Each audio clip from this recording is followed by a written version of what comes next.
اور ایک وقت تھا سر، میں نے دیکھا کہ بشیر خان قریشی سندھیوں کے سب سے مقبول لیڈر تھے. انہوں نے کافی عرصہ جیل میں بھی گزارا اور پھر ان کی ایک پراسرار موت ہوئی. ان کی موت کے بارے میں آپ کے کیا خیالات ہیں؟ دیکھیں، میں جہاں پہ ان کی موت ہوئی ان سے صرف 1.5 کلومیٹر دور تھا. ایک گاؤں ہے داڑی مکسی، وہ ادھر تھے.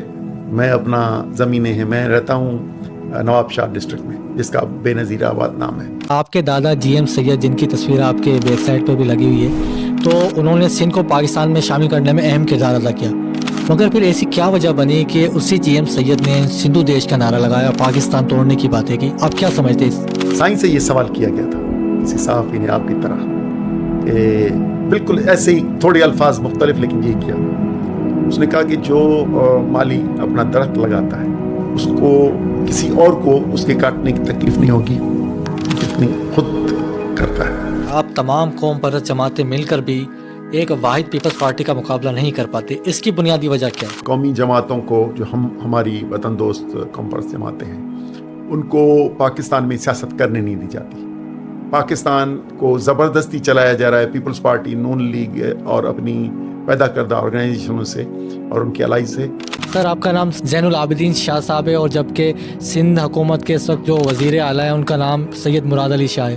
تو کہا جاتا ہے کہ آپ دونوں کے درمیان گہرے تعلقات ہیں اور آپ ان کے اوپر بھی تنقید بھی نہیں کرتے، ہلکا ہاتھ رکھتے ہیں. کیا تعلق ہے آپ کا مراد علی شاہ صاحب کے ساتھ؟ تنقید کی بات تو الگ ہے، تعلق یہ ہے کہ رشتہ داری ہماری، میرے والد کے ساتھ دوستی بھی تھی اور ہم آپس میں رشتہ داری بھی ہے. وہ لحاظ ہوتا ہے ذاتی طور پہ، باقی سیاسی طور پہ میں ان کو کبھی نہیں چھوڑتا. سندھ کی ایک قوم پرست جماعت کے سربراہ ڈاکٹر قادر مکسی نے پچھلے دنوں ایک بیان دیا. انہوں نے کہا کہ جی ایم سید کے تمام فیصلے سندھ کے حق میں نہیں تھے، انہوں نے سندھ کی سیاست کو فائدہ دینے کے بجائے الٹا نقصان پہنچایا. اس بارے میں آپ کے کیا خیالات ہیں؟ انہوں نے یہ بیان کس طرح دیا اور کس کانٹیکسٹ میں دیا؟ یہ ان کو معلوم ہوگا. دیکھیں، وہ پیپلز پارٹی والے بھی بولتے ہیں، دوسری جماعتیں بھی بولتی ہیں، تو اس نے بھی، وہ ہماری جماعت تو نہیں ہے، اور انہوں نے کرٹیسزم کیا ہے تو میرے خیال میں تو 100% غلط کیا ہے. ہم اس کو ایک ایک بات کو، اگر وہ بیٹھے گا تو بات کریں گے، کیونکہ ہم ساتھ کام کیا ہے ہم نے اسٹوڈنٹ لائف میں، تو میرا خیال ہے غلط کیا ہے. آپ کا طرز زندگی دیکھ کر کچھ لوگ سوالات کرتے ہیں کہ سید زین العابدین شاہ کی ذرائع آمدن کیا ہیں؟ اتنے جو پیسوں کی برسات ہو رہی ہے، جو یہ شاہانہ زندگی آپ گزار رہے ہیں، بڑی بڑی گاڑیوں میں گھوم رہے ہیں، آپ کی ذرائع آمدن کیا ہیں سر؟ شاہانہ زندگی گزارتا ہوں. آپ نے سنی ہوگی، میں پیدا ہوا اس وقت بھی ہمارے پاس گاڑی تھی، میرے والد کے پاس تھی، اب بھی میرے پاس گاڑی ہے، 2 گاڑیاں ہیں. آپ اکثر موروثیت کے خلاف بیانات دیتے ہیں، میں نے آپ کو دیکھا بھی ہے. سندھ یونائٹڈ پارٹی 2006 میں قائم ہوئی اور آپ کے بھائی جلال محمود شاہ اس پارٹی کے ہیڈ تھے اور اس وقت آپ اس پارٹی کے ہیڈ ہیں. تو کیا ان 20 سالوں میں کوئی ایسا قابل بندہ پیدا نہیں کر سکی آپ کی پارٹی کہ انہیں سربراہ بنایا جاتا آپ کی پارٹی کا؟ میرا خیال ہے کہ قبولیت بھی ہوتی ہے. یہ جو آئیڈیلزم ہوتا ہے نا، آئیڈیلسٹ پالیٹکس ہوتی ہے، یہ جو اس میں قربانی دینی پڑتی ہے اپنے خواہشوں سے لے کر اپنی کئی چیزوں. یہ قربانی آپ بھی دے سکتے تھے سر؟ نہیں. 8 دسمبر 2025 کو آپ نے ایک بیان دیا کہ آئین کا اگر احترام نہیں کیا گیا تو ہم وفاق کو کھو دیں گے. تو کیا یہ آپ نے دھمکی دی تھی، یہ مشورہ دیا تھا؟ ہمارے یہاں اس نے کہا یہ پاکستان ہے، کس نے بتایا آپ کو؟ اس آئین نے بتایا نا. تو آئین نے بتایا کہ یہ پاکستان ہے. ماورائے آئین چلائیں گے تو احترام نہیں کریں گے تو یہ ملک نہیں چلے گا. آج بھی میں کہتا ہوں، اگر یہ آئین نہیں ہے تو ملک بھی نہیں ہے. سر، آپ کی جماعت کا چہرہ سید جلال محمود شاہ کہاں غائب ہیں؟ اور کافی دفعہ یہ بھی قیاس آرائیاں کی جاتی ہیں کہ آپ کے اور ان کے درمیان کچھ اختلافات بھی ہیں، اس میں کتنی صداقت ہے اور وہ کہاں ہیں آج کل؟ ان کی طبیعت بہت خراب ہے، ایز آن بیڈ، اور وہ چل پھر نہیں سکتے، اور ڈاکٹر اور نرسنگ کیئر میں ہیں، تو اسی لیے نہیں ہے. تو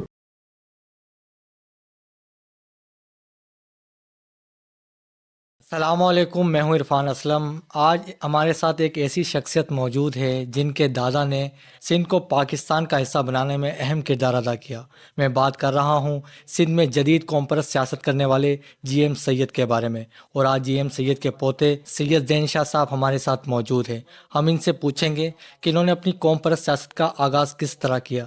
یہ موروثیت کے خلاف اکثر بیانات دیتے ہیں، مگر ہمیں لگتا ہے کہ ان کی اپنی پارٹی میں بھی موروثیت ہے. انہوں نے جی سندھ قومی محاذ کو کیوں چھوڑا، اور بھی دیگر بہت سے سوالات ہیں. آئیے آغاز کرتے ہیں. سب سے پہلے تو سر، نوازش آپ کے قیمتی وقت کی، کیسے مزاج ہیں آپ کے؟ ہاں، بالکل ٹھیک ہوں. سر، سب سے پہلا میرا آپ سے سوال آپ کی پارٹی کے حوالے سے ہے کہ آپ اکثر موروثیت کے خلاف بیانات دیتے ہیں، میں نے آپ کو دیکھا بھی ہے.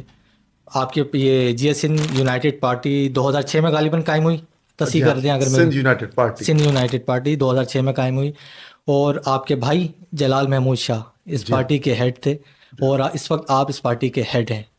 تو کیا ان 20 سالوں میں کوئی ایسا قابل بندہ پیدا نہیں کر سکے آپ کی پارٹی کہ انہیں سربراہ بنایا جاتا آپ کی پارٹی کا؟ میرا خیال ہے کہ قبولیت بھی ہوتی ہے. میرا کیریئر ہے اسٹوڈنٹ لائف سے، اور اس کو میرا خیال ہے کہ 4 دہائیوں کے اندر ہونے والا ہے، اور ابتدا بھی وہاں سے کی تھی.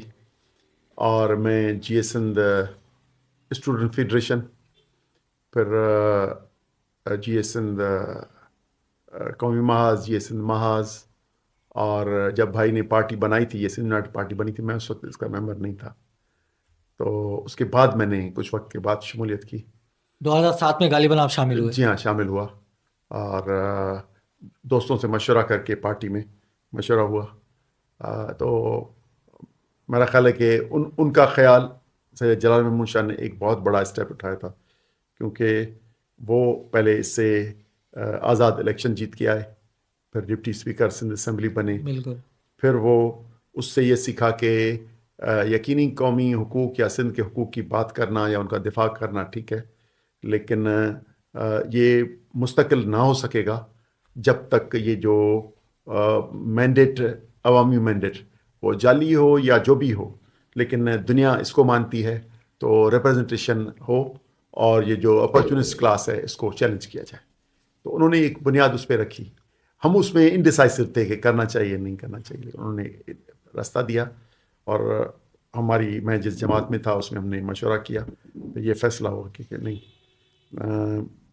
اس طرف جانا چاہیے. تو میں پارٹی میں جب سندھ یونائٹڈ پارٹی میں آیا تو ڈویژنل صدر بھی تھا نواب شاہ کا، میں پارٹی کا سیکریٹری بھی رہا، پارٹی کا سینئر نائب صدر بھی رہا. تو مختلف عہدوں سے لے کر ہوتا ہوا آیا. جو آپ کا سوال ہے کہ اور کوئی نہ آ سکا، پچھلے 20 سالوں میں کوئی ایسا جی ہاں، قابل جی لیڈر پیدا نہیں ہوا جو سربراہی کر سکے اس نہیں، جماعت کی. آپ صحیح ہے. تو وہ اس لیے کہ ساتھ تھے، کافی دوست تھے، خلیل جان تھے، غلام شاہ تھے، روشن بورڈو تھے، جو ہمارے نائب صدور میں کافی آئے، جگدیش آہوجا تھے. تو یہ سارے ہیں، لیکن یہ جو آئیڈیلزم ہوتا ہے نا، آئیڈیلسٹ پالیٹکس ہوتی ہے، اس میں قربانی دینی پڑتی ہے، اپنے خواہشوں سے لے کر اپنی کئی چیزوں کی. یہ قربانی آپ بھی دے سکتے تھے سر. نہیں، اور بھی آتے تو وہ ہو جاتے. ابھی بھی ہزاروں لوگ ہیں جو ساتھ چل رہے ہیں، لیکن مجھے الیکٹ کیا گیا تو یہ میرا خیال ہے کہ 2 اسباب ہیں.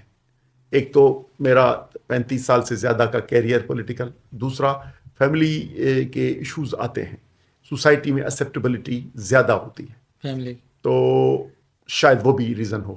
تو یہ دونوں ملا کے ہوا، ورنہ تو فیملی کے اور بھی ہیں ممبر اس کے، لیکن تو وہ سربراہ نہ بنے. آپ کی اس لوجک کے حساب سے تو آپ کو پھر پیپلز پارٹی پہ، نون لیگ پہ تنقید نہیں کرنی چاہیے، کیونکہ پاکستان میں فیملی آپ کے نا ایکسیپٹ ہوتی ہے زیادہ تر. تو نواز شریف کے بعد اس کی بیٹی، یہاں پہ زرداری کے بعد اس کا بیٹا، تو کیا حرج ہے؟ آپ بھی اسی طرح بنے تو ان پہ آپ تنقید کیوں کرتے ہیں؟ نہیں، میری کوئی بڑی تنقید نہیں ہے. یہ تو آل انڈیا میں نہرو کے بعد اندرا کے بعد راہل، تو سوشل ایک امیج آتا ہے ہماری، ان کی شخصی شریفوں پہ یا زرداریوں پہ نہیں ہوتی.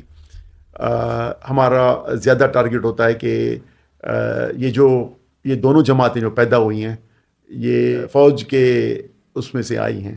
وہ ایوب کے یہاں سے پیدا ہوا، ذوالفقار بھٹو، اسکندر مرزا ایوب، اور یہ ضیاء اور دوسروں کو. تو یہ ایک ہیں جو فیکٹری سے بن کے آتے ہیں، ان کو جو بناتے ہیں پھر ان کے قابل قبول ہوتے ہیں.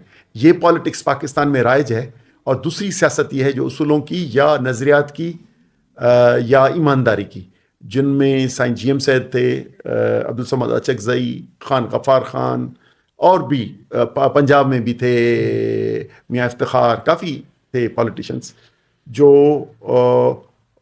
اسٹیبلشمنٹ سے ڈکٹیشن کے بجائے ہسٹوریکل ٹروتھ اور ملک کو کسی جدید دنیا کے ساتھ الائن کر کے اور نان الائنڈ فارن پالیسی بنا کے سیکولر اور ڈیموکریٹک پالیٹکس کرنے کے پری پارٹیشن بھی حامی تھے، پھر پوسٹ پارٹیشن بھی 47 کے انہوں نے کیا، لیکن کیونکہ یہ ایک بنی بنائی ریاست ویسٹڈ انٹرسٹ سے بنی، تو ان کو جو ڈیلیور کرنا تھا، ان کی جو لیڈرشپ وہ جو ان کو فالو کرے انٹرنیشنل اسٹیبلشمنٹ کو، تو ان کی مجبوری ہے کہ 78 سال سے وہ چلا رہے ہیں.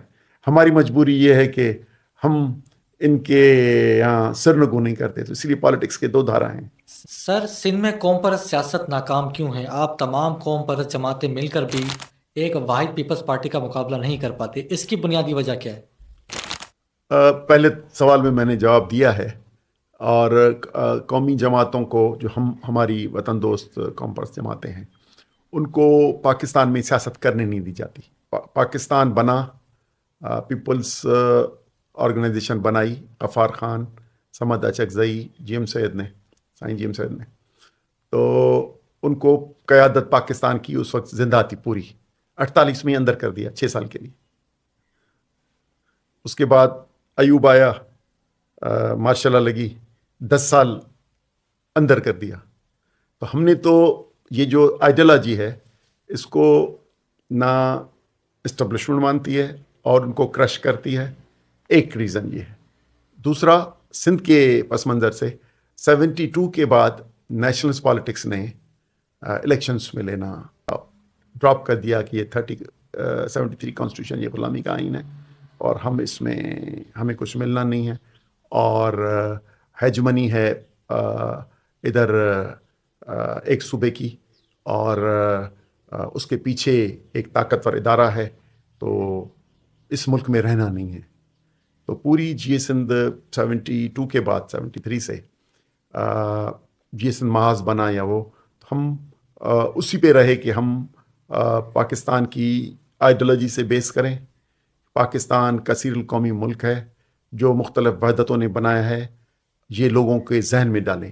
اسی طرح پنجابی، سندھی، بلوچ اور پختون، یہ ساری اقوام ہیں، اور یہ وحدتوں نے یہ ملک بنایا ہے.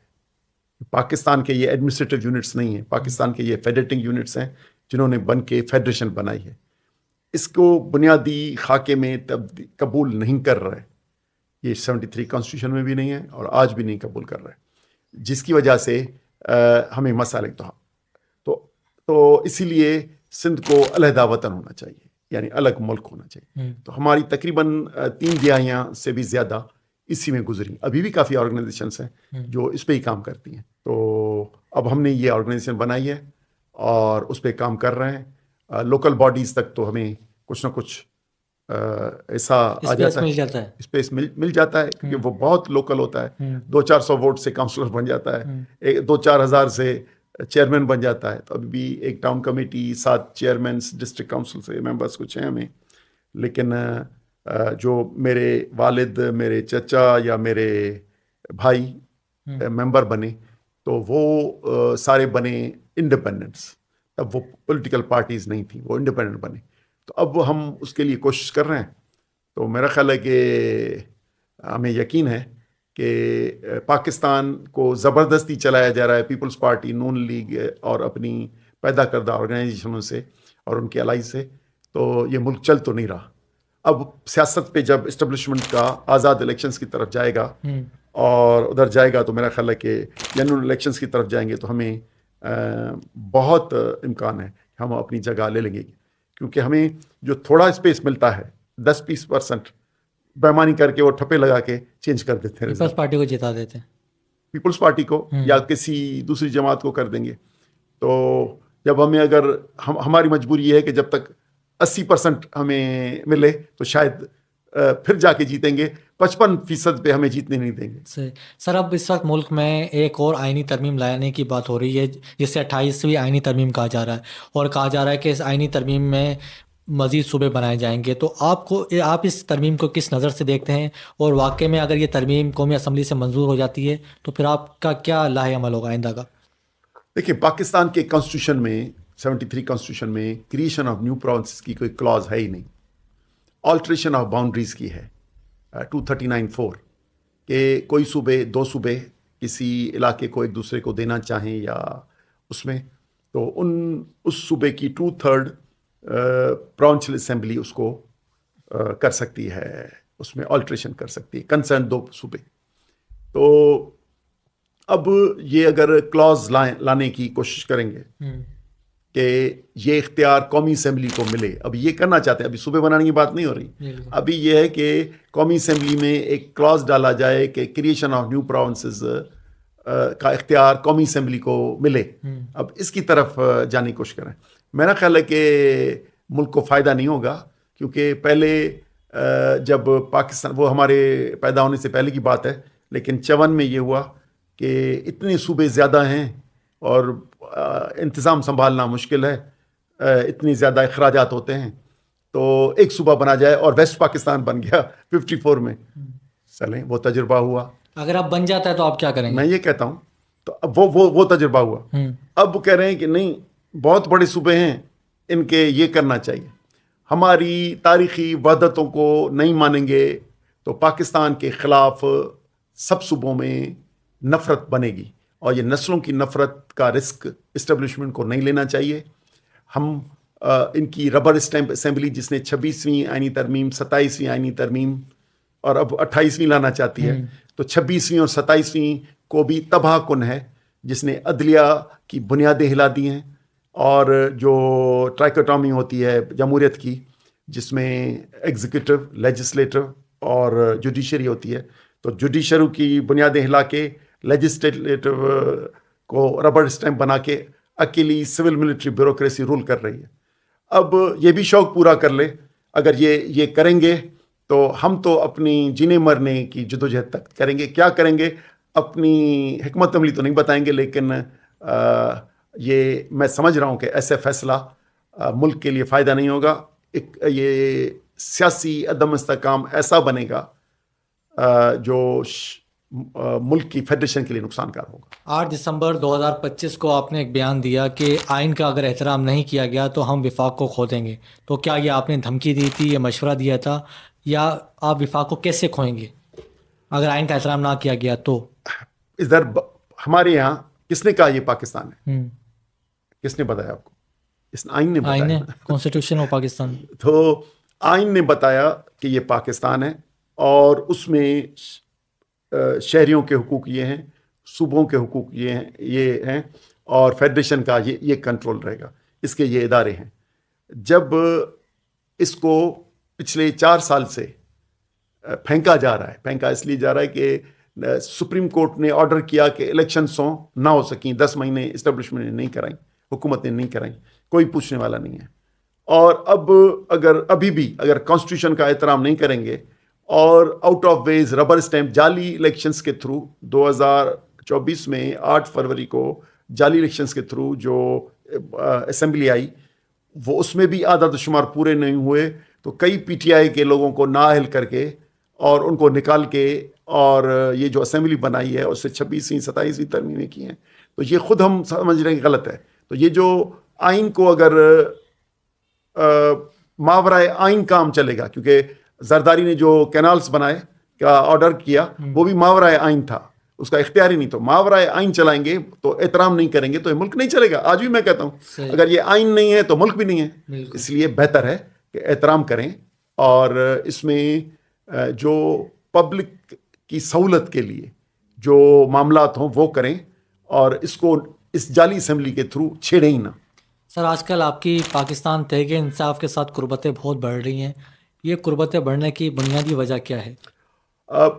یہ نظر آیا کہ ابھی آئین بھی کو بھی پیچھے چھوڑ دیا ہے، لیجسلیشن کو بھی پیچھے چھوڑ دیا ہے، سیاست کرنے کی اجازت بھی نہیں ہے.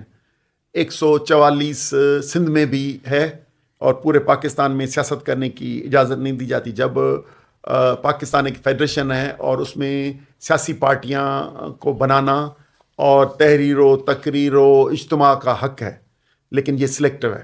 جماعت اسلامی کر سکتی ہے، جے یو آئی کر سکتی ہے، پیپلز پارٹی جلسے کر سکتی ہے، ہم نہیں کر سکتے. ہم کریں گے. ہم نے حیدرآباد میں مئی میں رکھا، نومبر میں رکھا، اس کو پہلے ہی پکڑ کے اور ختم کر دیتے ہیں. تو جب بنیادی وہ حقوق نہیں ہیں تو یقینی طور پہ اب آدمی سوچتا ہے کہ اکیلے میں اتنی طاقت ہے کہ پوری تبدیل کریں. ہمیں معلوم ہے کہ سندھ ناٹ کے پاس اتنی نہیں ہے پورے پاکستان کی تبدیل کریں. تو جو کچھ نکات پہ اتفاق ہے کہ آئین میں ناجائز ترمیمیں نہ کی جائیں, سب ادارے اپنے حدود میں کام کریں جو آئین میں ہیں, وہ بھلے ایگزیکٹو ہو, وہ آرمی ہو, سب اپنے حدود میں کام کریں, اور سیاست اور کاروبار میں انوالومنٹ نہ کریں, سیاست میں پارٹیوں کو بین نہ کریں, سیاسی قیدیوں کو آزاد کریں, سارے جو صوبوں میں بنے ہیں.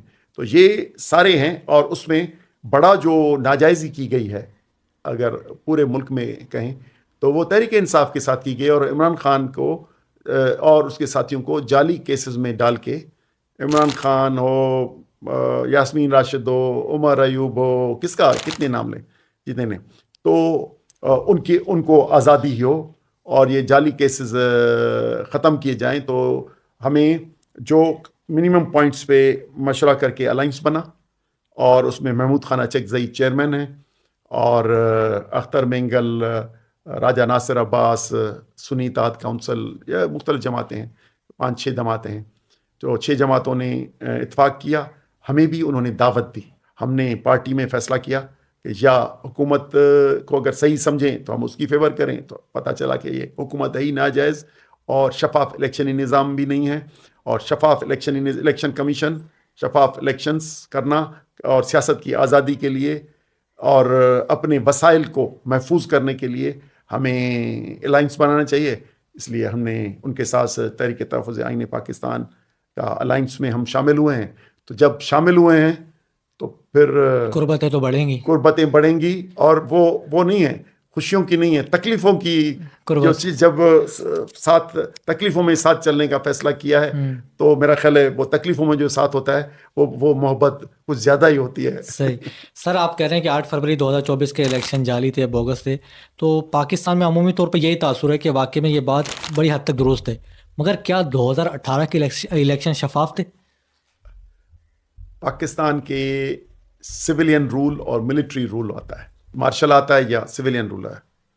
میری نظر میں ماضی سے لے کر جو بھی الیکشنز ہوئے, اس میں الیکشنز بعد میں ہوتے ہیں, پہلے پلان ہوتے ہیں کہ آئندہ رول کون کریں گے, کس کو لے کر آنا ہے, کس کو لینا آنا ہے, پیپلز پارٹی کو لانا ہے, لیگ کو لانا ہے, پی ٹی آئی کو لانا ہے, یہ پہلے طے ہوتا ہے. پھر اس کے لیے ارینجمنٹس ہوتی ہیں اور مینجمنٹ ہوتی ہے. اب 2024 کی کچھ زیادہ ہی بدنام زمانہ ہو گئی, ساری حدیں پار ہو گئی, حدیں پار ہو گئیں. اور آپ نے دیکھا ہوگا کہ اگر ہم ابھی کراچی میں بیٹھے ہوئے ہیں تو کراچی کے تو ریزلٹس ہی ساری تبدیل کر دیے گئے. اچھا 47 فارم بالکل متضاد ہیں, تو یہ صرف کراچی میں نہیں لیکن سندھ میں بھی ہوا اور پنجاب میں بھی بہت زیادہ ہوا. پنجاب میں تو لاہور اور دوسرے علاقوں کی تو ریزلٹس ہی الٹی کر دی. تو میرا خیال ہے کہ پہلے یہ کرتے ہیں کہ پہلے پولنگ اسٹیشنز کی سہولت کرتے ہیں, اسٹاف کی سہولت کرتے ہیں, پھر ان کے کہنے پہ پھر ان پہ آروز پسند کے لگاتے ہیں. لیکن ان لگانے کے بعد بھی وہ جو ان کو مطلوب تھے نتائج وہ حاصل نہیں ہوئے, تو پھر بیلٹ پیپرز کو چھوڑ کے 47 فارم زندہ باد کر کے اور جعلی الیکشنز لائیں. تو ان سے میرا خیال ہے 18 سے 13 سے 8 سے یہ زیادہ برے تھے. 18 بھی مطلب دھاندلی زیادہ تھے, آپ یہ ایکسیپٹ کرتے ہیں؟ یہ میں تو اس سسٹم کر رہا ہوں تو مجھے معلوم ہے, لیکن 45 اور 47 کا چکر نہیں تھا, اس دفعہ کچھ زیادہ ہی ہو گیا, کچھ زیادہ ہی ہو گیا. سر آپ کی جماعت کا چہرہ سید جلال محمود شاہ کہاں غائب ہیں؟ اور کافی دفعہ یہ بھی قیاس آرائیاں کی جاتی ہیں کہ آپ کے اور ان کے درمیان کچھ اختلافات بھی ہیں, اس میں کتنی صداقت ہے اور وہ کہاں ہیں آج کل؟ ادھر سے تقریباً 2 کلومیٹر دور فیز 8 میں ان کی رہائش ہے, اور ان کی طبیعت بہت خراب ہے, ہی از آن بیڈ. اچھا. اور وہ چل پھر نہیں سکتے, اور ڈاکٹر اور نرسنگ کیئر میں ہیں, تو اسی لیے نہیں ہیں. تو تعلقات تو نہیں, ہمارے قائد رہے. بالکل. تو میرا خیال ہے کہ انہوں نے جو ٹیم بنائی ہے, انہوں نے جو ایک منشور بنایا, اس کو ہم فالو کرتے ہیں. اور ان کا وہ جو 2 دہائیاں پہلے جو ایک اسٹیپ لیا تو ہم تو ان کی کنٹینیو کر رہے ہیں.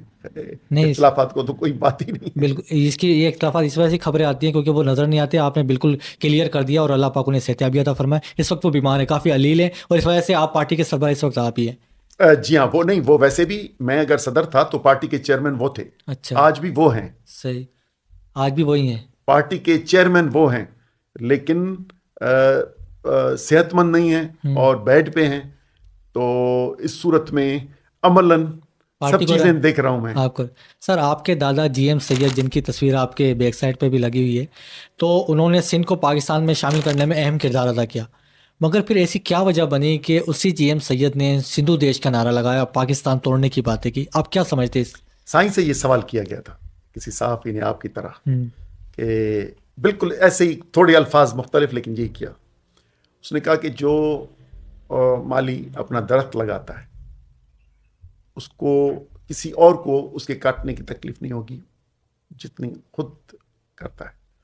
لیکن مجبوریاں ہیں، جن بنیادوں پہ بنا اس سے مکر گئے. انٹرنیشنل اسٹیبلشمنٹ اور لوکل جو ہیجمنی ہے، یہ پاکستان کے تصور کے بنیادی 1940 ریزولیشن کے تصور کے خلاف ہے. جو آج مینار پاکستان بنا ہوا ہے وہ 23 مارچ کا، وہ اس کے تصور کے خلاف ہے.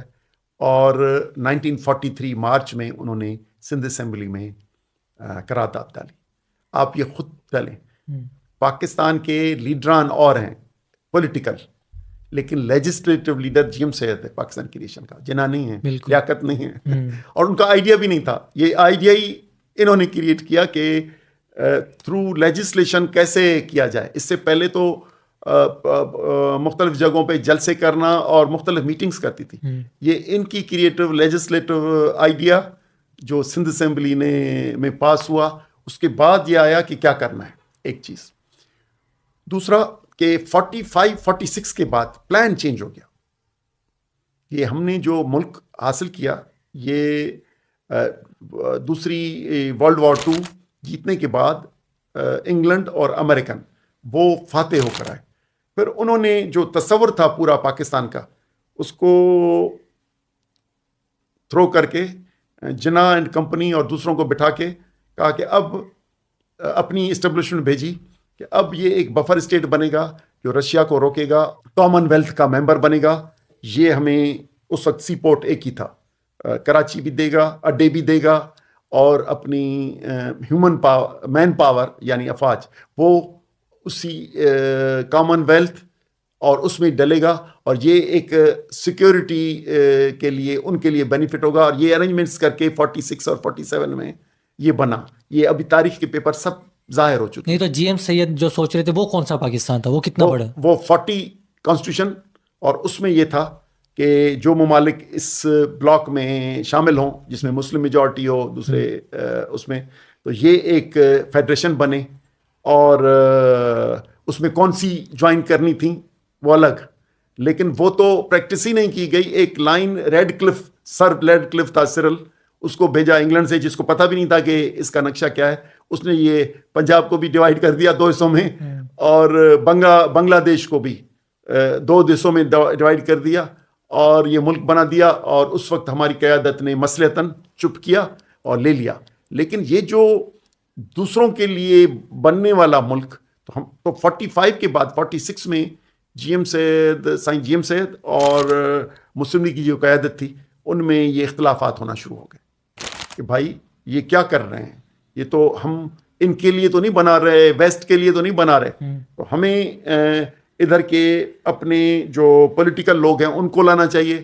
لیکن وہ مسلم لیگ ان سے جو قیادت تھی ان سے نہیں بنی. 46 میں الیکشنز بنے، وہ اس سے الگ ہو گئے. مقابلہ کیا اور جیتے، لیکن انگریزوں نے وہ پہلا الیکشن 46 میں ڈیزالو کر لیا. پھر 46 میں دوسرا الیکشنز کرایا.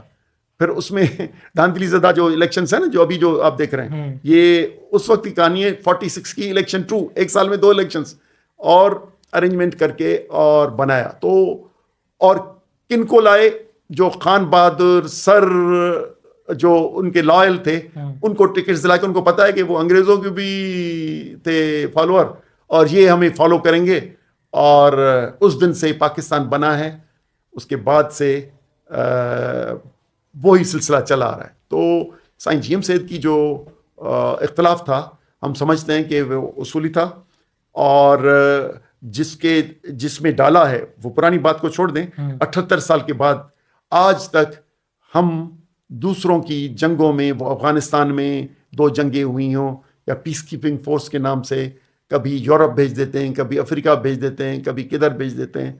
تو ہم کئی چیزوں میں خود مختار ہی نہیں ہیں, اپنی فارن پالیسی بنانے کے خود مختار ہی نہیں ہیں. تو میرا خیال ہے کہ وہ بنیاد ٹھیک نہیں. سائیں جی ایم سے ایک مثال کہتے تھے کہ جس کی بنیاد ٹھیک نہ ہو, فارسی کی ایک کہاوت ہے, جس کی پہلی اینٹ بنیاد کی ٹیڑھی رکھی جائے وہ ٹیڑھی ہی جائے گی. تو پاکستان جو غیر ملکی ملٹری کے جو ایگریمنٹس میں چلا گیا ہے, یہ ملک کے لیے فائدہ مند نہیں ہے. تو کیا زیادہ مناسب نہیں تھا سر کہ پاکستان کی آئینی حدود کے اندر رہ کر جد و جہد کی جاتی, بجائے کہ سندھو دیش کے نعرے لگانے ٹھیک کے؟ ہے, آپ ٹھیک کہہ رہے ہیں. انہوں نے 47 میں بنا, 48 میں پارٹی بنائی, میں نے پہلے بھی کہہ چکا ہوں, پارٹیاں بنائیں, اس کی قیادت نے ان کو اندر ڈال دیا. ان کو نہیں, پاکستان کے سارے جو مسلم لیگ کے علاوہ کسی کو سیاست کرنے دی نہیں. باچا خان کو بھی نہیں دی, باچا خان کو بھی نہیں دی, عبدالصمد اچکزئی کو بھی نہیں دی, عطا اللہ مینگل کو بھی نہیں دی. سب تو ان کو پکڑ کے اندر کے دے. پھر پہلے بنی پاکستان پیپلز آرگنائزیشن, پھر بنی نیشنل پارٹی, نیشنل پارٹی کے بعد پھر بنی نیشنل عوامی پارٹی نیپ. یہ وہ تھے, سب پہ بین لگایا, سب کو اندر کیا. فاطمہ جناح اور ایوب کا الیکشن ہوا, سائیں جی ایم سید اس وقت جیل میں تھے, ایوب کے 10 سال جیل میں تھے, لیکن اپنے بیٹے, میرے والد ہیں جن کی فوٹو لگی ہوئی ہے اوپر, امداد مومن شاہ, ان کو بلایا کہ بھائی آپ جا کے فاطمہ جناح کی کرو, حمایت کریں, کیونکہ یہ ملٹری کے صدر کی حمایت نہیں کرنی ہے, ڈکٹیٹر کی. تو بھٹو آیا, سائیں کے کو کہلایا کہ آپ تو جناح سے بھی آپ کے اختلاف تھے, اس کی بہن ہے, اس کو گرا دو. اس نے کہا کہ بھائی آپ فوجی کی مدد کر رہے ہو, جنرل ایوب کو صدر بنانے کی الیکشن میں کر رہے ہو, وہ میں اس کے ساتھ ہو نہ ہو, لیکن بیسیکلی پرنسپلی ڈیموکریٹک ملک کا تصور تھا.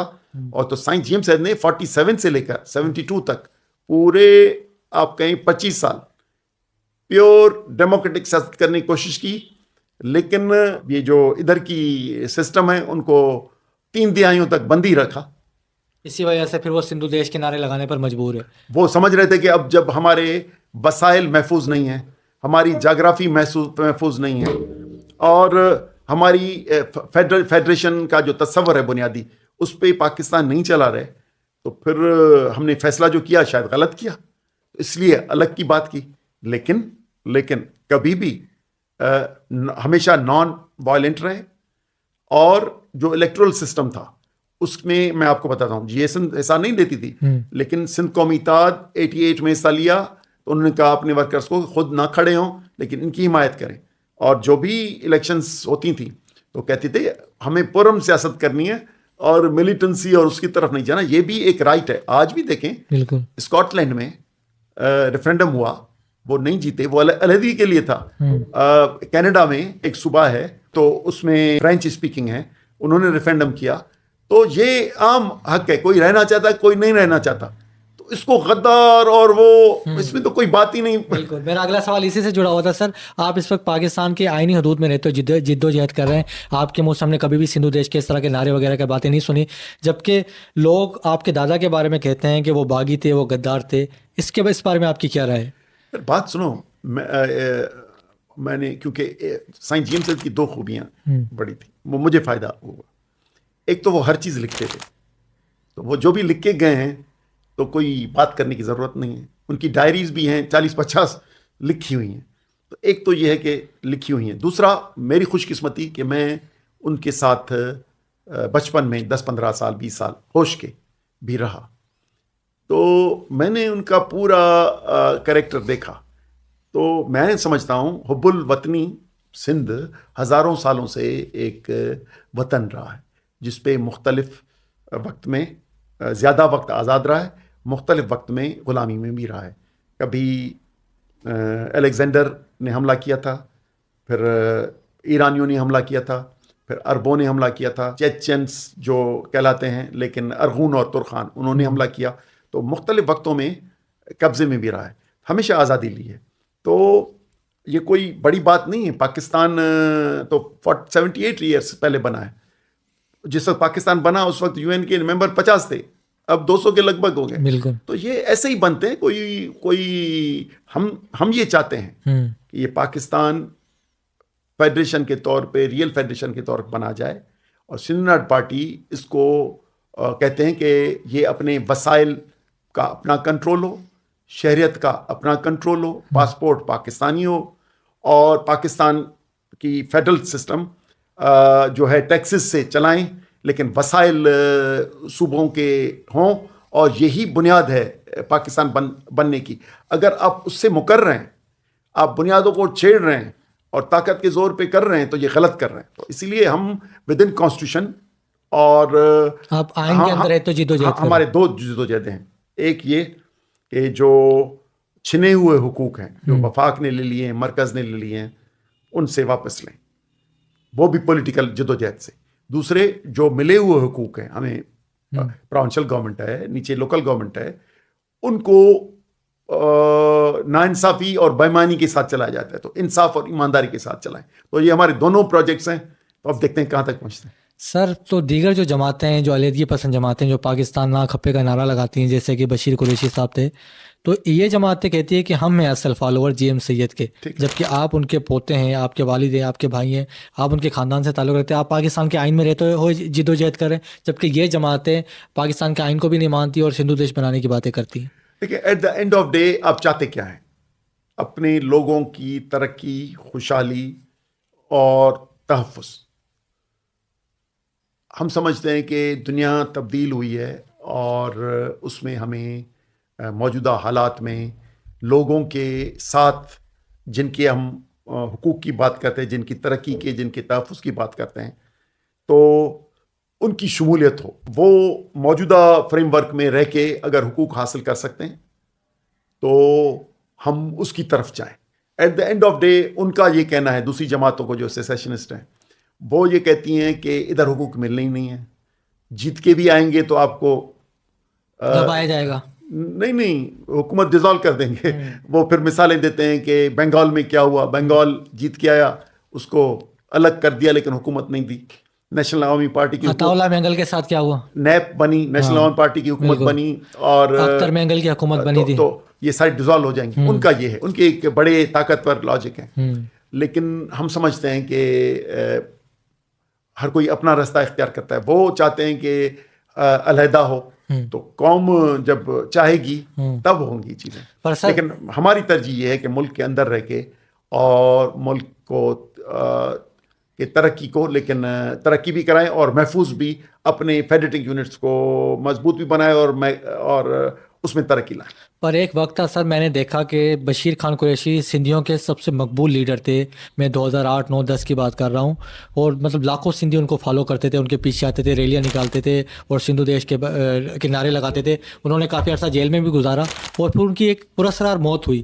ان کی موت کے بارے میں آپ کے کیا خیالات ہیں؟ اب وہ پراسرار ہی رہی. آپ کو کیا لگتا ہے؟ دیکھیں, مجھے علم نہیں ہے. ایک طبعی موت تھی یا دیکھیں, میں جہاں پہ ان کی موت ہوئی ان سے صرف 1.5 کلومیٹر دور تھا. اچھا. ایک گاؤں ہے داڑی مکسی, وہ ادھر تھے. میں اپنا زمینیں ہیں, میں رہتا ہوں نواب شاہ ڈسٹرکٹ میں, جس کا بے نظیر آباد نام ہے. تو وہ اپنے دوست کے یہاں آئے تھے اور ادھر کھانا کھایا. اس کے بعد مجھے رات کو 3 بجے فون آیا کہ ہسپتال میں ہے. میں اٹھا تو پتہ چلا کہ ڈیتھ ہو چکی ہے.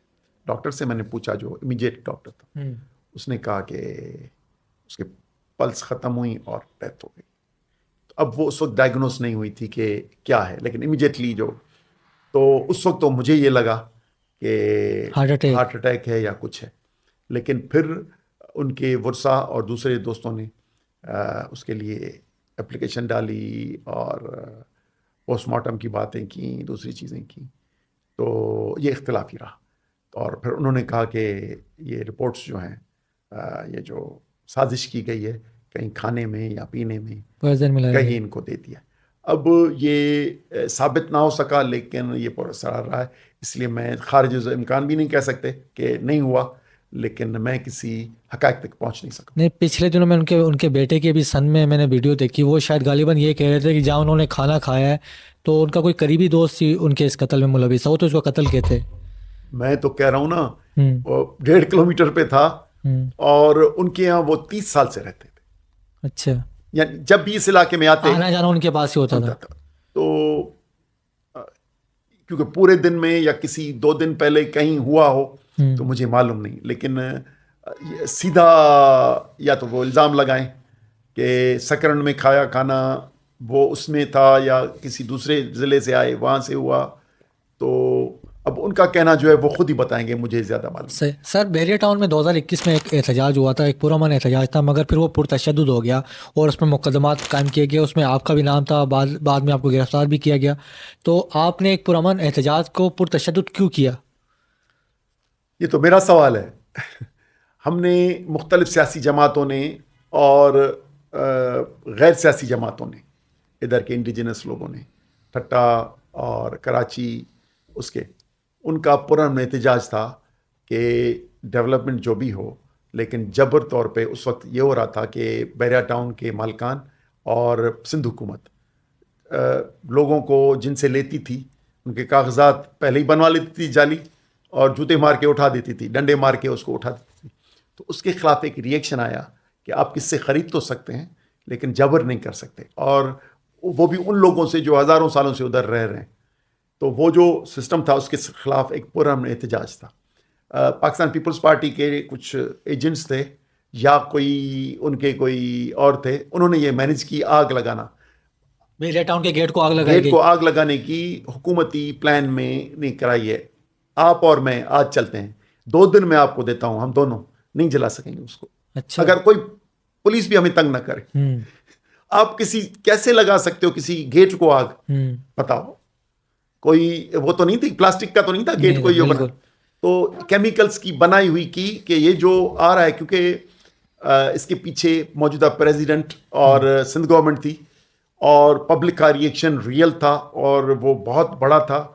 تو انہوں نے خود مینیج کیا کہ یہ جو چیلنج کر رہے ہیں ان کو ایسا سبق دکھائیں، سبق سکھائیں کہ دوبارہ احتجاج ہے، کیونکہ ان میں اربوں نہیں خربوں کی اس میں مالیت تھی اور اس کے بانٹی ہوئی تھی بیوروکریسی میں، پولیٹیشنس میں اور لینڈ گریبرز میں.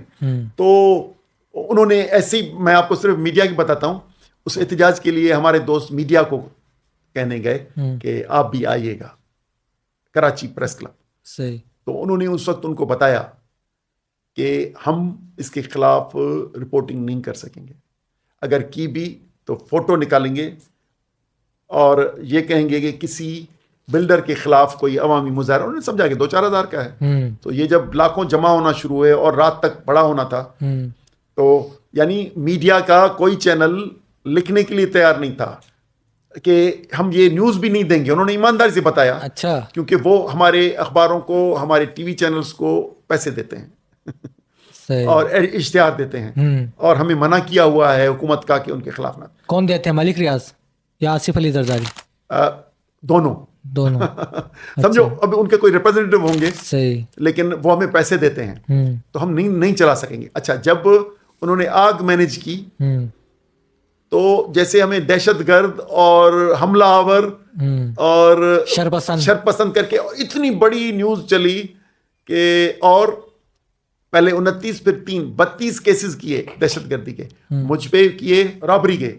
اچھا، ہاں، ATM توڑنا اور ہتھیار. تو مجھے گرفتار نہیں کیا گیا تھا، کیسز کیے گئے تھے. اور نہ صرف یہ شیلنگ کر کے ہمارا جلسہ خراب کیا، لیکن اس کے بعد پروٹیسٹ جب ہوئے تو تحصیل سطح پہ سندھ میں گرفتاریاں شروع ہوئیں، ہر تحصیل پہ. اچھا. اور کوئی بھی جیکاباد سے لے کر ٹھٹا تک سب سے گرفتاریاں ہونی تھیں. 6 کو یہ واقعہ ہوا، 19 کو میں نے ادھر کلفٹن میں ہے اینٹی ٹیررسٹ کورٹ کے ادھر خود آ کے کہا کہ میں گرفتاری دینا چاہتا ہوں، ہمارے کئی 100 گرفتار ہیں اور یہ جعلی کیسز ہیں. تو وہ جو محترمہ تھی جج، انہوں نے کہا کہ میں آپ کو 20,000 کی ضمانت دیتی ہوں، آپ جا کے. میں نے کہا میں ضمانت لینا ہی نہیں چاہتا. اچھا. ہاں، کیونکہ مجھ پہ رابری کے کیس ہیں اور ٹیررزم کے کیس کیے گئے ہیں، ہم جب ہیں ہی نہیں تو ہم کیوں ڈریں. میں نے زبردستی گرفتاری دی. پھر اس کا یہ ہوا کہ وہ ان کی جو آپریشن تھا پورے سندھ میں وہ بند ہو گیا.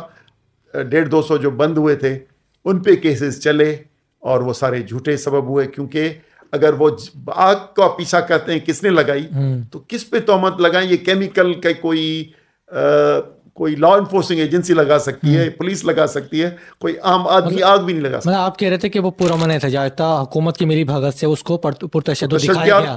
ہم نے اپنی اخلاقی طاقت سے اس کو کیس کو بھی شکست دے دی. صحیح. سر آپ کا نام سید زین علی شاہ ہے اور زین العابدین شاہ صاحب ہے, اور جبکہ سندھ حکومت کے اس وقت جو وزیر اعلیٰ ہیں ان کا نام سید مراد علی شاہ ہے. تو کہا جاتا ہے کہ آپ دونوں کے درمیان گہرے تعلقات ہیں اور آپ ان کے اوپر بھی تنقید بھی نہیں کرتے, ہلکا ہاتھ رکھتے ہیں. کیا تعلق ہے آپ کا مراد علی شاہ صاحب کے ساتھ؟ تنقید کی بات تو الگ ہے, تعلق یہ ہے کہ رشتہ داری ہماری. اچھا. تو وہ ہے, اور ان کے والد کی میرے والد کے ساتھ دوستی بھی تھی اور ہم آپس میں رشتہ داری بھی ہے. تو وہ لحاظ ہوتا ہے ذاتی طور پہ. باقی سیاسی طور پہ میں ان کو کبھی نہیں چھوڑتا. وہ آپ کے رشتہ دار ہیں ویسے؟ نہیں, 2 بہنیں ہیں. اچھا. ان کی شادی ہے, دوسری سے میری بہن کی شادی ہے. اچھا. تو وہ دیکھیں وہ رشتہ داری ہے, لیکن ہماری کوئی ذاتی دشمنی نہیں ہے, سیاسی دشمنی ہے. تو میں پیپلز پارٹی کے صدر ہوں, وزیر اعلیٰ ہوں یا وزیر ہوں, کہیں نہیں چھوڑتا, میں ان کی کھال ادھیڑتا ہوں. سر, سندھ کی ایک قوم پرست جماعت کے سربراہ ڈاکٹر قادر مکسی نے پچھلے دنوں ایک بیان دیا. انہوں نے کہا کہ جی ایم سید کے تمام فیصلے سندھ کے حق میں نہیں تھے, انہوں نے سندھ کی سیاست کو فائدہ دینے کے بجائے الٹا نقصان پہنچایا. اس بارے میں آپ کے کیا خیالات ہیں؟ انہوں نے یہ بیان کس طرح دیا اور کس کانٹیکسٹ میں دیا؟ یہ ان کو معلوم ہوگا. دیکھیں وہ پیپلز پارٹی والے بھی بولتے ہیں, دوسری جماعتیں بھی بولتی ہیں, تو اس نے بھی, وہ ہماری جماعت تو نہیں ہے, اور انہوں نے کرٹیسزم کیا ہے. تو میرے خیال میں تو 100% غلط کیا ہے, اور ہم اس کو ایک ایک بات کو اگر وہ بیٹھے گا تو بات کریں گے, کیونکہ ہم ساتھ کام کیا ہے ہم نے ہم اسٹوڈنٹ لائف میں. تو میرا خیال ہے غلط کیا ہے. لیکن یہ جو ٹائم سلیکشن ہے, یہ جو ان مہینوں میں بات کرنا, یہ مختلف لکھاری اور پالیٹکس میں لوگ ہیں, ان کو 3 مہینے سے چھوڑا ہوا ہے یہ باتیں کرو.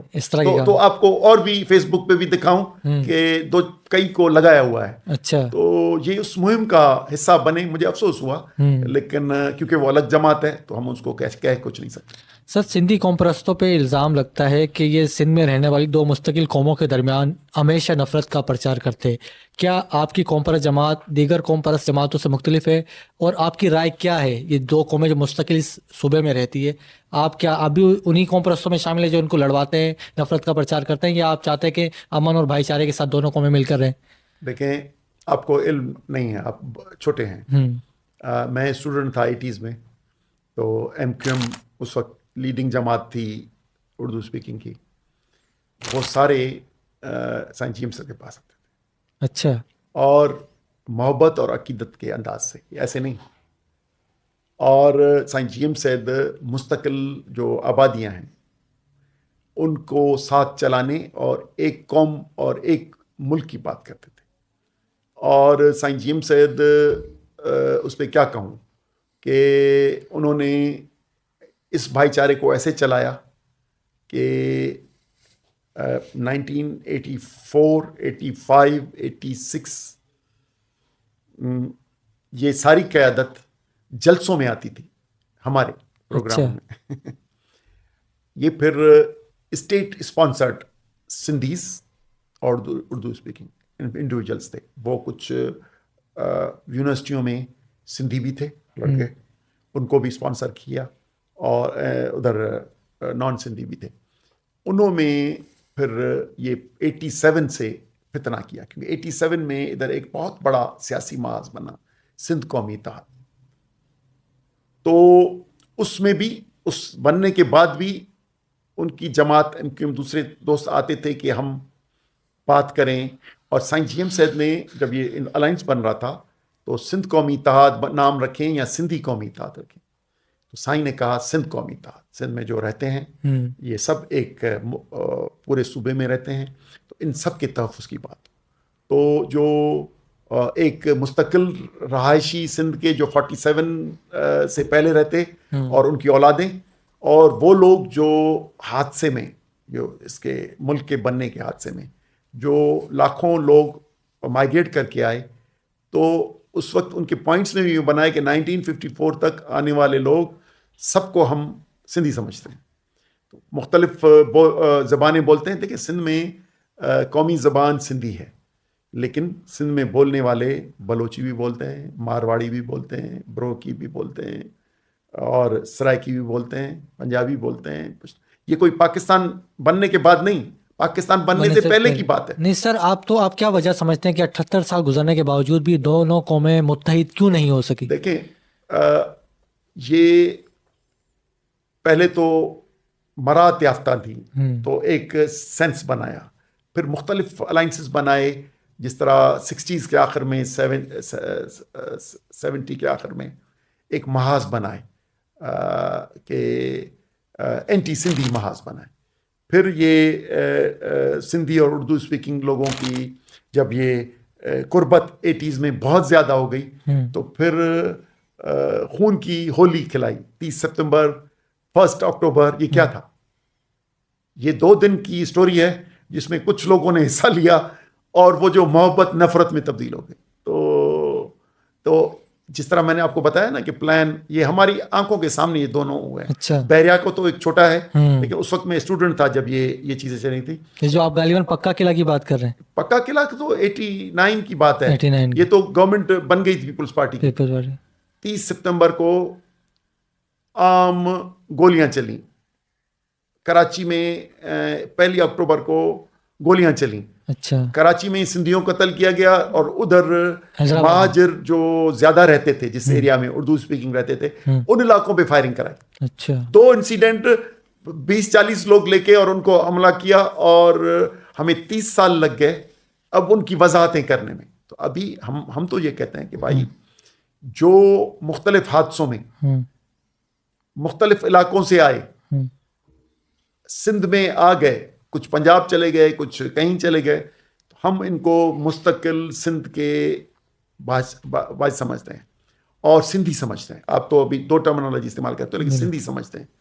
اور ادھر مختلف زبانیں بولی جاتی ہیں کیونکہ سندھ ایک وحدت ہے. ادھر رہنے والا سندھی بنتا ہے. پہلے وہ اس کو پہلے سمجھیں. جو بلوچستان سے آیا، جو زمینوں کی کاج سے پنجاب سے آیا، اور یہ میں بات کر رہا ہوں 100 سالوں کی، یا حادثے میں پاکستان کے بننے کے حادثے میں جو ادھر رائٹس ہوئے ان میں آ گئے لوگ، تو یہ غلط تھا صحیح اس پہ نہیں جا رہے. آ گئے تو پیسفل ایک بن کے رہنا ہے، 2 3 4 حصوں میں نہیں رہ سکتے. اسی لیے اس پیس کو، یہ جو آئیڈینٹی ہے، اس میں سازشیں ہوتی ہیں. تو میرا خیال ہے کہ اب سندھی اور اردو اسپیکنگ اب تو نفرت ڈالنے والے بڑھاتے ہیں، لوگ پاپولیشن قبول نہیں کرتی. آج ان 10 سالوں کی ابھی تو انٹر میرجز ہو رہی ہیں. بالکل. اب تو رشتہ داریاں آپ نہیں، سوشل تو پہلے دن سے ہی تھا، سماجی تعلق تو تھا، لیکن کیونکہ رورل اور اربن اور آہستہ جب تک قریب ہوں، اب تو اتنی رشتہ داریاں ہو رہی ہیں کہ اور ساتھ رہ رہے ہیں. تو میرا خیال ہے یہ اب پرانی بات ہو جائے گی. اب باقیات جو ہیں جنہوں نے 80s میں جھگڑے کر کے پھر حکومتیں کی، یا ان کا بینیفٹ لیا، یا پیسوں پہ کسی نے کام کیا، تو وہ تو ہر وقت مسنریز آپ کو دنیا میں ہر جگہ ملیں گے جو پیسوں پہ کام کریں گے یا پاور پہ کام کریں گے. تو میرا خیال ہے کہ یہ سسٹم ہم نیوٹرلائز کر لیں گے. اور ہماری سندھ یونائٹڈ پارٹی نام رکھنے کا کیا ہے؟ نام سندھی یونائٹڈ پارٹی رکھتے ہیں نا. سندھ یونائٹڈ پارٹی جو ادھر کی رہتی ہیں، جو اس کو اپنا وطن سمجھتی ہیں، پاکستان کو ایک فیڈریشن سمجھتی ہیں، اور یہ مختلف جو رہتے ہیں زبانیں بولنے والے، اس کی خود مختاری اور اس کے تحفظ کی بات کریں گی. ہم ان سب کو بھائی سمجھتے ہیں. سر، کیا ایسا ممکن نہیں تھا کہ کراچی میں موجود جی ایم سید کی رہائش گاہ حیدر منزل کو مسمار نہیں کیا جاتا، ان کے چاہنے والوں کے جذبات کو مجروح نہیں کیا جاتا؟ کیا ایسا ممکن نہیں تھا آخری حد تک کہ اس رہائش گاہ کو قائم رکھا جاتا ان کے چاہنے والوں کے لیے؟ ہو سکتا تھا، کیونکہ ملکیت میں بٹوارا ہوتا ہے. پھر وہ جب انہوں نے بھائی نے جب ان کو سیل کیا اس سے 4-5 سال پہلے وہ علاقہ رہنے کے قابل نہیں رہا، کیونکہ یہ کرپٹ سسٹم جو ہے وہ سٹی گورنمنٹ کا ہو یا سندھ گورنمنٹ کا، انہوں نے وہ جو پری پارٹیشن کی عالی شان بنگلوں کی سوسائٹی تھی، انہوں نے وہ پورے اپارٹمنٹ بنا کے اور وہ جو عالی شان سیوریج سسٹم تھا اور وہ تھا وہ پورا الٹا کر دیا. ہم تو آخری سالوں میں جاتے تھے تو گٹر کا پانی بھرا ہوتا تھا اور ادھر سے واک کر کے جاتے تھے. تو رہنے کے قابل نہیں چھوڑا. اگر یہ ہوتی یادگار تو اٹ واز ہسٹوریکل، اور میرے جذبات بھی جو ہے تکلیف ہوئی مجھے. ہم نے منع کیا، لیکن کیونکہ بھائی بھی ادھر رہتے نہیں تھے، فیملی نہیں رہ سکتی تھی اور رہنے کے قابل. آس پاس سارے فلیٹ بن گئے اور صرف 2 بنگلے تھے جو بنگلے، اور وہ بھی پورا سسٹم اچھا نہیں تھا. اس لیے انہوں نے فیصلہ کیا اور ادھر آ کے رہے. پہلے بھی رہتے تھے ادھر، پھر آ کے ادھر رہے. پرزرو کے علاوہ جلال بھائی کے پاس تھا یہ بنگلہ، انہوں نے سیل کرنے کا لیا، کیونکہ اخلاقاً طور پہ جس کی اونرشپ ہو، جو فیصلہ کرے اس کی ہو.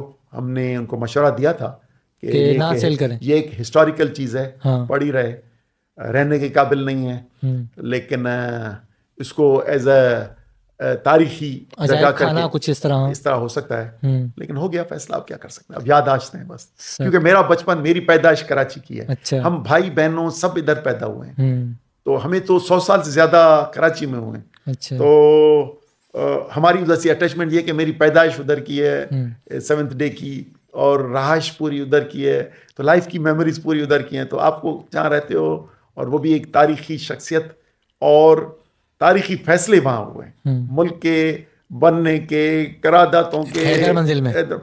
تو ایک آل انڈیا لیڈرشپ بھی ادھر آئی ہے، آل پاکستان لیڈرشپ بھی ادھر آئی ہے، اور بڑے بڑے فیصلے بھی ہوئے ہیں، اور بہت سالوں تک وہ سب جیل بھی رہا ہے. تو اس کی ایک بہت بڑی ہسٹری تھی.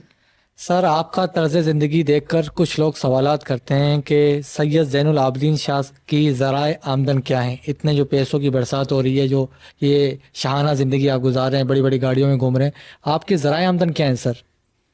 شاہانہ زندگی گزارتا ہوں. آپ نے سنی ہوگی چیز، آپ کے ناقدین کہتے ہیں سر. وہ ناقدین کہیں.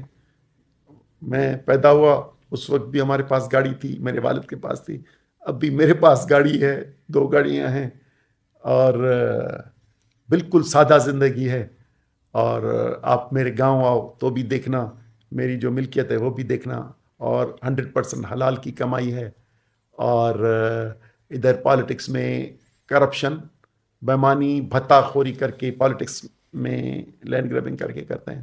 ہم نے سائن جی ایم سے جو سیکھا وہ نظریات، اصول اور اخلاقیات کی. تو جو اخلاقیات بیس کر کے کرتے ہیں، تو ہم اس سادگی سے رہتے ہیں، اور ہینڈ ٹو ماؤتھ ہیں، اور کوئی بڑی پراپرٹیز بھی نہیں. زمیندار ہیں آپ کا جو بیسک ذرائع آمدن ہے، ذمہ داری ہے، زمینداری ہے، اور جو بھی کاروبار ہیں وہ سارے ادھر سکرنڈ بے نظیر آباد میں ادھر ہیں. اور وہ بھی جو بھی تھوڑا بہت ٹیکس لگتا ہے، ٹیکس پیئر بھی ہوں، اور وہ ہیں، اور اتنی املاک ہیں نہیں. آپ نے غلط سنا ہے. صحیح. سر، بہت مزہ آیا آپ سے گفتگو کر کے، بہت اچھا لگا. ایک مرتبہ پھر سے بہت بہت شکریہ. مہربانی.